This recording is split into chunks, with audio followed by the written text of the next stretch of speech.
Hi, I'm Max. And I'm Skylar. During quarantine, we decided to start watching Bob's Burgers to see what it was all about. It didn't take long for us to become completely obsessed with the show. But one of the things we love the most are the brilliant end credit sequences. Which is why we created this podcast. Each week, we're going episode by episode to talk about the elaborate end credits. We're excited to have you join us on the very first Credit Score spinoff, Bob's Credits. We'll make sure the Bob's Burgers end credits get the credit they're due. Yeah, well, you make me chipperoo. You chipperoo. You. Is that what you were doing? I was trying to do little hollow notes there, but I think I really underestimated the time between one of the lyrics and the music that plays in between. Very long snap My sequence. brain was like trying to catch on to it. I was like, in my head, it sounded great. I just want to say that. It I heard the music great and everything. out here too. Okay. Oh, chipperoo, everyone. We are here. Biscuits here. We're ready for some That reminds me Bob's of Burgers end credits. a Bob's Burger recipe I wanted to try. It's we're here and we're Gruyere. We're here. We're Gruyere. We're not going anywhere. Yes. Was that right? No, I don't think. Once again, you've made something that should be short very long. I love to drag out conversations as much as possible. That's Especially on a podcast. Skylar can't drag me out of social gatherings. All I do is talk to everyone. The longer the conversations, the better. Can I ask a sincere question? Yeah. I hate speaking with people. Okay, so when we have like social interactions, like we'll talk to Biscuit's groomer, or like, you know, we meet someone when we're walking Biscuit. All of our social interactions revolve around Biscuit. Well, I mean, they do. Like, our that's life, the only thing. Our life revolves around Biscuit. Max's word count. Yours? I mean, Max's word count really tops out at maybe about 7 words. Yeah. For a 5-minute conversation. Yeah. What would you do without me? My word count is like Twitter sized, and yours is like Twitter size before the character limit expanded. Yeah. Right. Yeah. Exactly. I was just very proud of myself for making that joke because I am not on Twitter. I don't want to be on Twitter, but I felt like I got to be part of the world for a little bit. You're so lucky to not be on Twitter. Thank you. Yeah. I'm on Twitter if anyone wants to follow me on there. He's really funny, you guys. Hello, it's Max. Oh, hi. Or we have a Twitter too, Bob's Credits. Good memes. Max creates all the memes. Something to hang my hat on. Put it on my resume, please. All right. Shall we take a sharp turn? Yeah. You ready to play Bob Pun or Max Pun? Yes. You look like you're ready to like go into like the episode itself. Well, it's my week for fun facts, so I'm like, you're excited. You're excited. You're ready to go. Or nervous. No, I'm nervous. I'm like, what are all these words on my notes? Okay. Your first pun is, you killed my father. Prepare to fry burger. You. Yeah. Come on. We went through this last week because you said Bob won't use fry, but I'm going to find one where he says fry. It has nothing to do with that. Is it because we just watched The Princess Bride? Yeah. Okay. And you literally just used the same pun last week. I'm sorry. I just wanted to... the fry was in my head. You just wanted to do that voice. You knew I would get that right. Hello. No, that was awful. That was awful. I don't know what that was. Okay. Your next pun is... I'm going to sing this one. I love singing puns, burger puns. Mm-hmm. Avocado, don't you want me, baby? That was a rough start. Avocado. It's hard to do. Bob. Yes. It's like, you know, that just little slant. Not great. Yeah. Or a stretch. Okay. Your next pun is the Leonardo da Kimchi burger. Bob. Max. Ooh, I feel like Bob... Okay, I just looked up the recipe for hollandaise, so I was right last week that it is butter and egg. Okay. Great. For all those people who have been hanging on since last week, desperately waiting for that hollandaise fact, you got it. See what happens if you hang around on Bob's Credits. We make it worth it. Where were we? I think we're going on the next pun. Your last pun is the tamarind beneath my wings burger.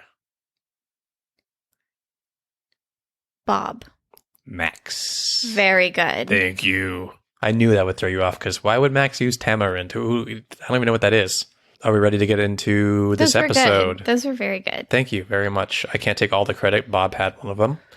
Are you ready? Mm-hmm. Can we have the title and synopsis to Season 3, Episode 16, please, Skylar? I didn't write the... Okay, we're off to a great I start. didn't write the title, but I'm 100% sure it's Topsy. Yes. Okay. So the episode title is Topsy. The synopsis is... When a substitute teacher, Mr. Dinkler, forces Louise to do her science fair project on Thomas Edison, she decides to reveal a dark secret about the inventor. He electrocuted an elephant named Topsy to death. Louise lands on producing a reenactment for the fair, and Jean, of course, writes the music, turning it into a musical love story. Sparks fly in his song Electric Love, and, my favorite, Aw Topsy, the Autopsy song. Meanwhile, Linda and Bob compete over who has the best invention, Spice Ups or Spice Rack. This episode came out on March 10th, 2013, and was written by Lauren Bouchard and Nora Smith, directed by Tyree Delahaye. I'm just going to go for it right now, Max. Who had the better invention? Pun-wise, or as far as being able to use... I asked the question, who has the better invention? I think it's Spice Rack 100%. as far as access goes, because like it's great that It's horrible. He's got them on his arm. I guess it's kind of convenient to like reach over with the opposite arm and grab a spice, but if you need a spice that's on your I don't know, it's on the back, on the ones that are around his bicep, it's just I don't think it's super convenient, and the rack is at least like right in front of you. Linda, but then you can't really see what you what can you're put grabbing. ladles on top. You're you right. Can put labels Okay. on top. Okay, I think you're just creating more work, and with both of them, I don't like. Well, either I of them. agree, but you know, I think Spice Ups is a better pun than Spice Rack. Well, but you have to you have to have every category, like the pun, the functionality. You know, that's the question. All of those things you have to. Yeah. Should we do a poll on Twitter this week? Mm-hmm. Okay. If you're listening to this platform. on Twitter, yeah. Skylar will be the first one to vote there. I'm not allowed to participate, but my vote is for Spice Rack. So this is based on an event that actually happened. There was actual like electrocution of an elephant that Thomas Edison, I don't know too much about it, but I know there's like actual like footage, like old timey footage.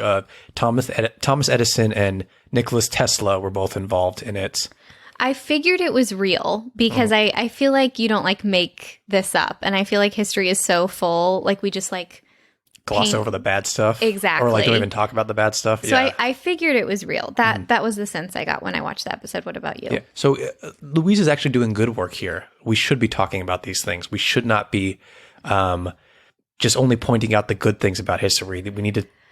I don't want to go on a tangent here, but I also like, you're just like taught to never question teachers. And I think like students should question textbooks and teachers. So honestly, good job, work, Louise. We're proud of you. I love it. Yeah. All right. The episode Topsy. How did you feel about it, Max? I feel like I'm saying this a lot lately. Well, last week I loved the episode. We had 2 great episodes in a row. Yeah. Actually 3. Mm-hmm. I don't like this one that much. I think the fandom will come for you. They love this one? It's not that they love it. I was reading an AV review, which made some good points that I'll bring up in a moment, but they gave it a B, like a solid B. Okay. And all the comments were like, the song Electric Love makes this episode an A. And I agree, the song is phenomenal, but I don't think one aspect makes a spectacular episode. And I think by saying that an episode is an A, it takes away from the episodes that are truly brilliant gems. I agree. That's how I feel about our scoring for credit sequences too. Like the ones that are 10s or like up there, they really, if you give something everything a 10. Yeah, it's not going to be as spectacular. Special, Yeah. yeah. I totally agree. So I don't want to upset anyone. I completely agree that Electric Love is phenomenal. I think all the music is really good in this episode. But it wasn't one of my favorites. And I think it's okay to say that. Yeah, and I also want to point out, because this will come back in a segment later, that you didn't ask me what I thought of these end credits. You asked me what I thought about the episode. Well, that's true. Two different things, right? Yeah. But I like to get into the world of the episode before we go No, credits. totally. I'm Yeah. just saying it's Two going to different be stories. it's going to be different. My feelings are different for Well, that's the why end we credits. have the franchise. Are the Yeah, credits that's better what I'm than saying. the episode? That's why I was teasing that segment that's coming up. I love you. I love you. Oh. I think we have electric love. Oh. So AV Club gave it a solid B. Your score for the episode? Yeah, I'd give it a B. Like Okay. it's not like a bad episode. It's just not my favorite. And there's like, again, Electric Love is great. The music is great. Anytime Gene gets to create music is fantastic. Mhm. I like a Louise revenge plot. I know it's not really revenge, Yes. but like, Totally. yeah.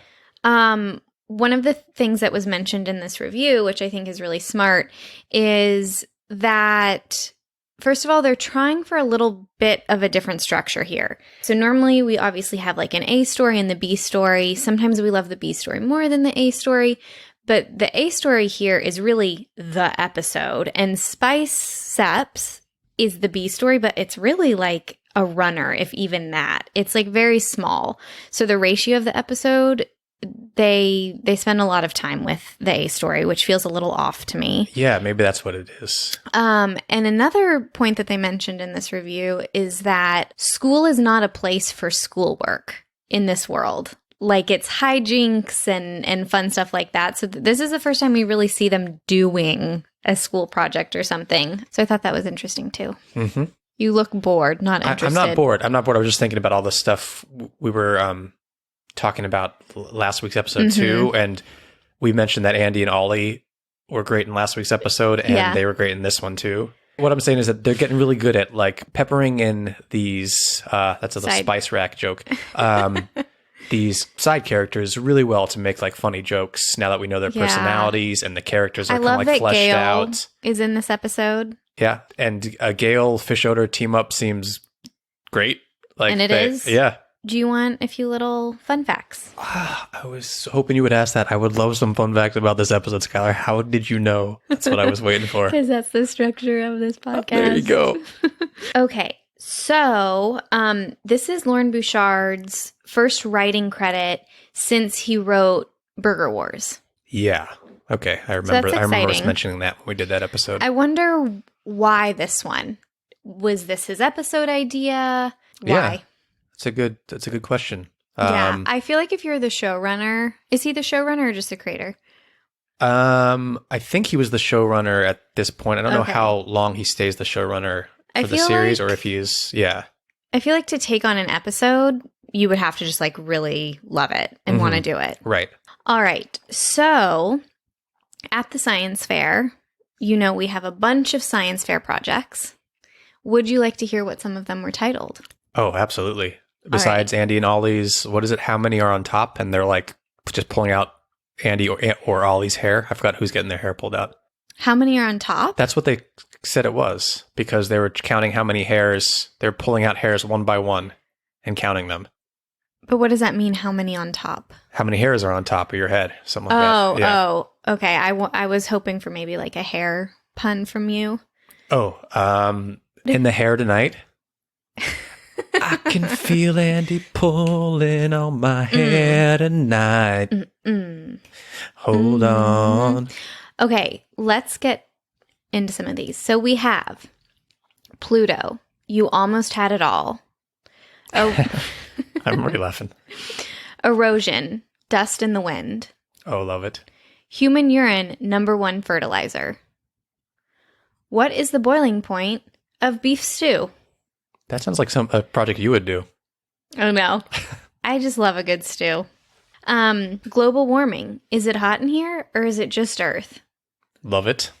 And one that ties into the episode. Here's my idea, : the light bulb. Whose do you think that is? I don't know. Who is that? remember the kid Jeremy that sits to the left of Louise is like, but I'm doing Thomas Edison. Oh. And anyway. Okay, so those are some of those. And then my favorite fact is, do you know who voices the substitute teacher? Yes, you do, because I told you last night. You called it. So we were watching this episode together, and you said, that sounds like Colin Robinson from What We Do in the Shadows.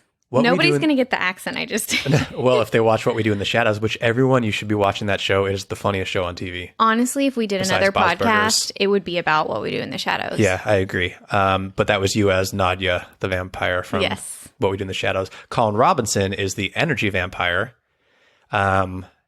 His name is Mark Proksch or Proksch. It's Proksch. And sorry that we're butchering your name. We're just going to call you Colin Robinson. Yeah. I hope you don't mind. I don't think he will. You'd probably recognize him from like later seasons of The Office.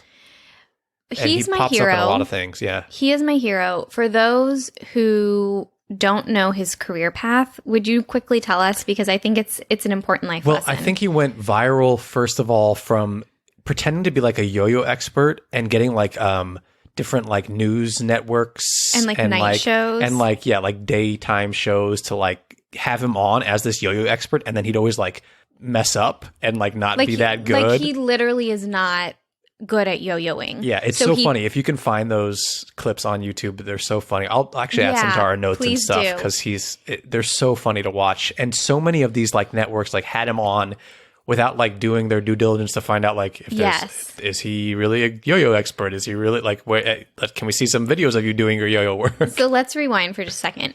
So he pitched himself to networks knowing that he had no skill, and I find that to be genius. And he wasn't an actor, you guys. This isn't like some Hollywood kid like doing this. He just did it.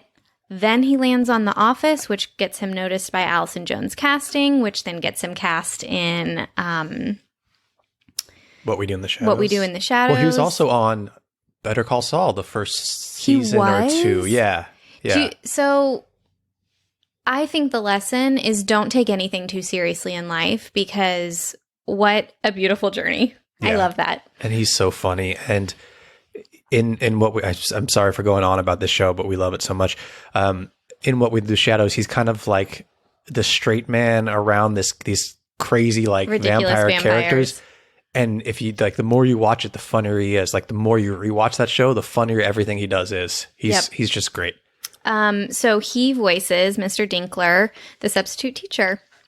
That was a long journey to take to talk about him, but we love him. I feel like that was worth it. I do too. I do too. And if we've convinced one person who hasn't watched What We Do in the Shadows yet to watch What We Do in the Shadows, it's all been worth it. I agree. All right, so I think we should move on to the credits soon. But as I could tell from every Reddit thread and comment section, Electric Love is definitely a fan favorite, which is the song that Gene writes for Louise's production. And interestingly enough, I have found an official cover version of the song by professional musicians. Oh, interesting. So tell me if you recognize these musicians, because I certainly didn't, which is not a surprise after last week's episode. Okay. Stephen Merritt. I don't know who that is. Kenny Melman. No clue who that is. Okay, so these two professional musicians got together and did an Electric Love cover as part of the Bob's Busker series in partner with Vulture Magazine.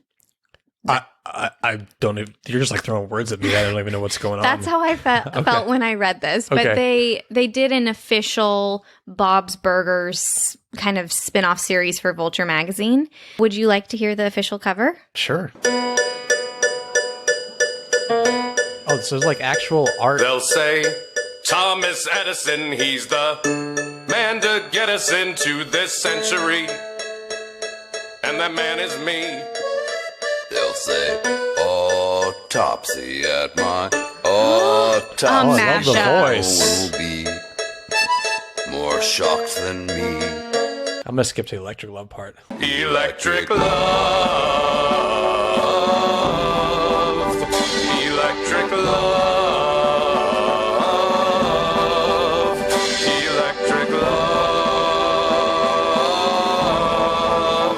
Okay, so this is like they actually animated the character. These artists like Bob's characters. They're dressed up as Thomas Edison and Topsy. Yeah, I think that's fun, and I hope people will go check out our notes and watch it because it's fun. It's got The whole the fam's kids. there. Yeah, the kids are in there eating some popcorn, watching it. All right. Are we ready to get into the credits? Yes. Okay, so we're gonna play the last few moments as usual, and it's really just like Miss LeBon's is there.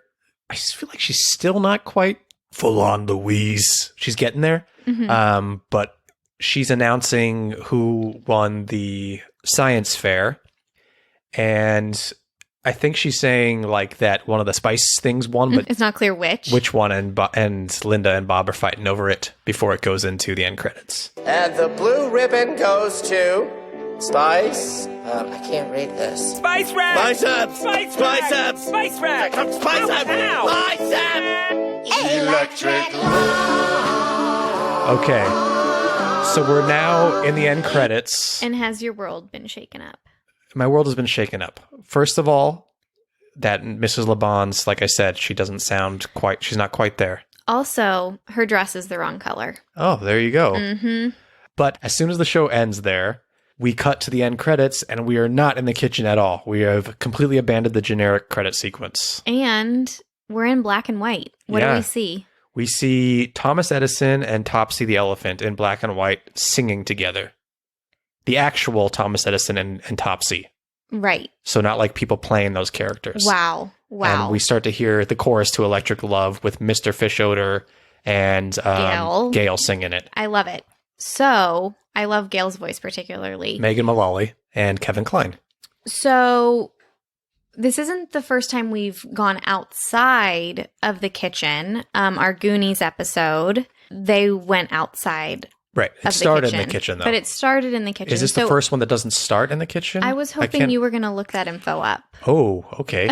I did not look that up, and I do not remember. I believe it is. No, it's not. Really? Because the one I can think of off the top of my head, the Earsy Rider one, they're not in the kitchen. Okay, so should we watch more of this and play more of Electric Love? Like I said, we've got special guest voice, which is, I guess, Kevin Kline gets as Mr. Fischoeder because he's a, well-known, famous actor. He gets that credit.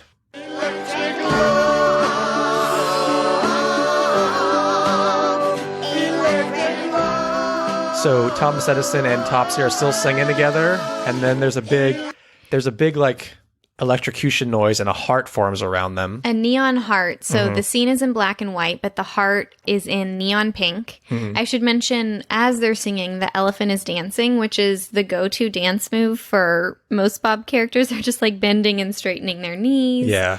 Now, it looks like a very loving relationship between Edison and Topsy, which plays more to Gene's love story musical than what actually happened in history. Yeah, very dark. I also want to point out, because I just saw his name in the credits as we're watching this, that Billy Eichner from Billy on the Street does the voice for Mr.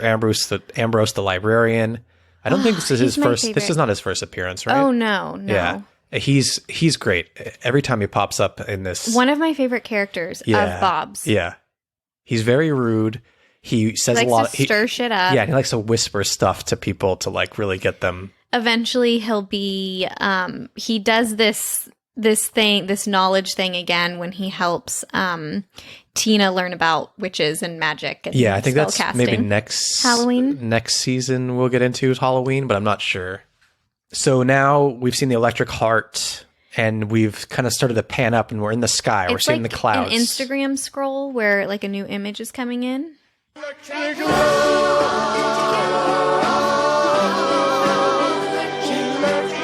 Okay, so Let's pause it there. it's such a lovely song. I don't want to like speak Talk over over it. it, That's yeah. how I always feel when there's a good song in the credits. So tell me what we saw there, Skylar, as it was panning up to the sky. We see Topsy and Edison on a cloud, like floating up, and around them in color, we have Gene and Louise and Tina as little angel cherubs with little bow and arrows and those little diaper things, which is funny because in our Valentine's Day episode this year, Gene is dressed exactly like this.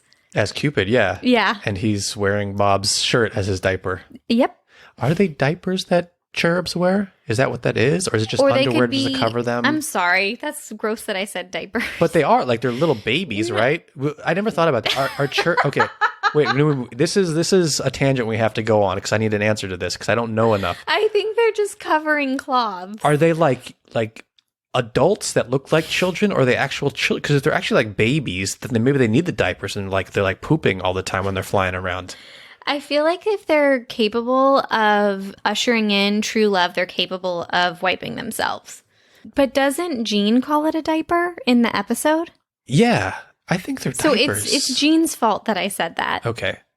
I think they're coverings. They're just to cover their genitals. I guess so. Because we don't want to see little kid genitals. Max. This is an important conversation. Okay, so they're not diapers, but they're but they have little kid genitals because they're little kid sized, but they're like adults. They're not like acting like little kids. Like they're not walking around like I have to be honest. I know don't know that I if don't they're have to like children or poop in my adults. pants. I don't know if they're children or adults. Do you want me to just look it up? No, I like not knowing. I like I like the not knowingness of cherubs. Okay, what are they called? Cherubs? I don't want to know. I don't want to know. I don't want this know. information. Should we put Biscuit in a little Cupid outfit at some point? Oh, a winged celestial being. Yeah, but what are they? Like children beings or adult I'm beings? looking it up. Okay, Jesus. I already know that they're winged and celestial. How about this? Wait, I'm the gonna winged Google. lion with a human head. Okay, where are you? You've gone down the rabbit hole. I'm Googling right now. Are cherubs kids? They're small, plump, winged boys. I got it. They're winged boys. They are boys, so they're kids. Yeah, boys as a child. Cupid is part of a classical mythology, and he's more typically an adolescent rather than a baby, though both images are possible. So are they children or not? It's all over the place. It can go either way. Or are they adolescents? Now we're in the middle. Now or are they boys? Okay. I just want to know if they're pooping in those underwear or not. That's all I want to know. Are they taking those off before they poop, or are they pooping in them? I feel like if they're going on journeys on their own and they're like protecting the Garden of Eden and they're like this 9th ranking. That they're able to take those off when they have to go. Or do they even have to go? They're celestial beings. Maybe they don't have to go. So it's strictly to cover up their genitals. Yes. I'm going to go with that. Okay. So, but we have 2 females now because Tina and Louise are there. Now we can't even get into this. I just want to see if they're covering their tops or not. We're going to go back and see. They're like copper tone babies. Jean is shirtless. No, everyone's shirtless. Everyone's shirtless, but the arm placement is holding their bow and arrow is like perfectly covering nipples of some sort. This is not a free the nipple campaign. But it is risque to have Louise and Tina shirtless. You know what? If Jean gets to be shirtless and pantless... I don't think it should be risque. I'm just saying it is risque.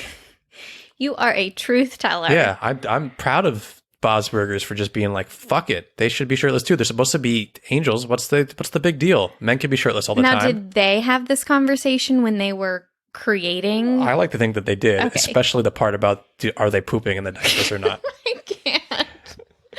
Should we get through the rest of these credits? Yeah. Okay, so... I assume we're in heaven now because there was the electrocution and now Topsy and Edison are both dead, which they both are. Correct. And now they're floating into the sky and we see someone else in the background on a cloud. Biscuit's leaving. He's so over this. Yeah. Biscuit's like, you're going to put me in a Cupid outfit? I'm out of here. He also knows it's lunchtime.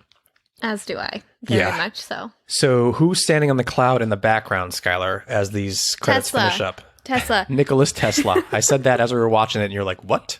I didn't know who he was. Who? I didn't know. Tesla, like the car company's named after. We've had this conversation. Okay. It still doesn't change the fact that I didn't know who this was, and I wasn't taught this in school. Okay, let's go.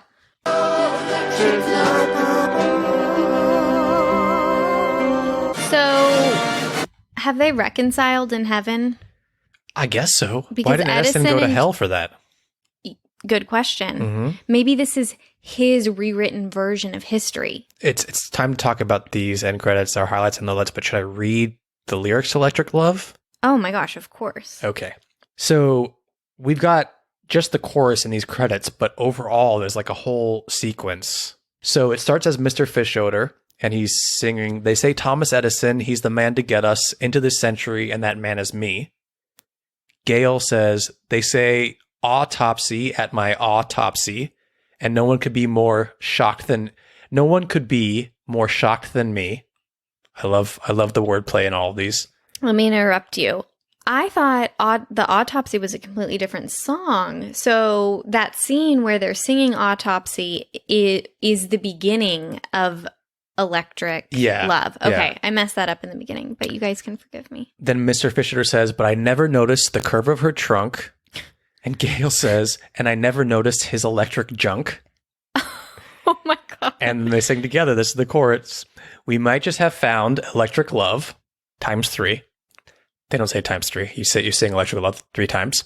Electric love. And then in the background, like what the kids are singing when they fly by in this chorus is, first he wanted to kill her off.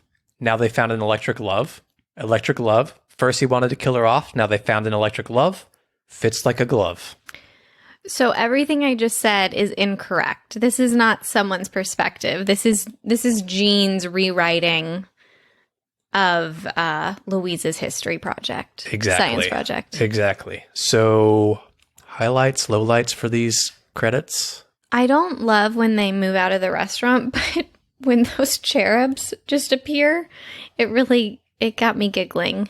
Yeah. And the song is so phenomenal. And don't the kids come in at one point? Can we listen to that? It's like da da da da. Yeah, I think they're singing that part that I was just talking about. The first he wanted to kill her off, now they found an electric love. That part. Do you want me to play a little bit of that? Yeah, because I don't think they can come in the actual episode.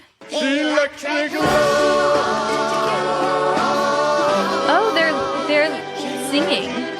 Yeah, it's really hard to hear them, like that part of the song, because the electric love part's so big. But yeah, their mouths are moving as that That's fabulous. stuff. Yeah, the kids are singing the song. They're a choir of cherubs, which feels very appropriate. I think that's my highlight. I'll just go there. Yeah, I think my highlight is their appearance and the song too. The song is so good. I meant my highlight is their appearance, but that they're singing, because Yeah. I love that part of the music. Which, before we score, should we go into the segment that we teased? Sure. Are these end credits better than the episode themselves? Than the episode Ooh. itself? I say yes. Because the best part of the episode is the song, to me. And any parts of the episode that I love revolve around the song.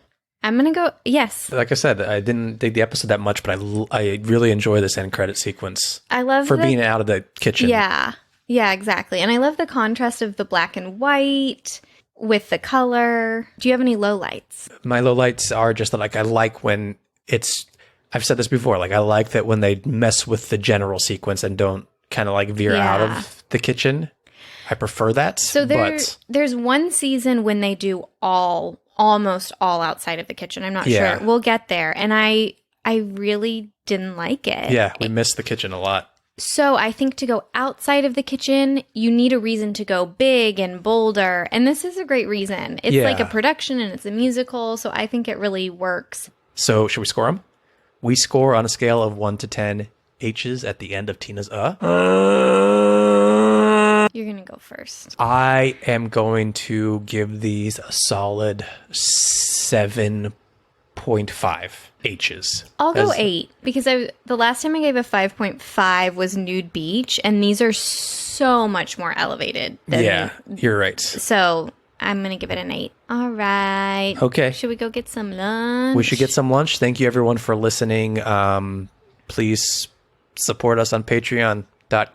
Because let me tell you, working out that cherub stuff was a lot of work. It's true. And we'd appreciate emotional a little support. labor. Yeah. Patreon.com/Bob's Credits. Follow us on social. Bob's Credits. Anything else, Skylar? I'm just going to say stay saucy. Stay shocky. Okay. Stay shocky. I love it. Okay, let's go put on our baby diapers. What? Like the cherubs. Nobody needed that image.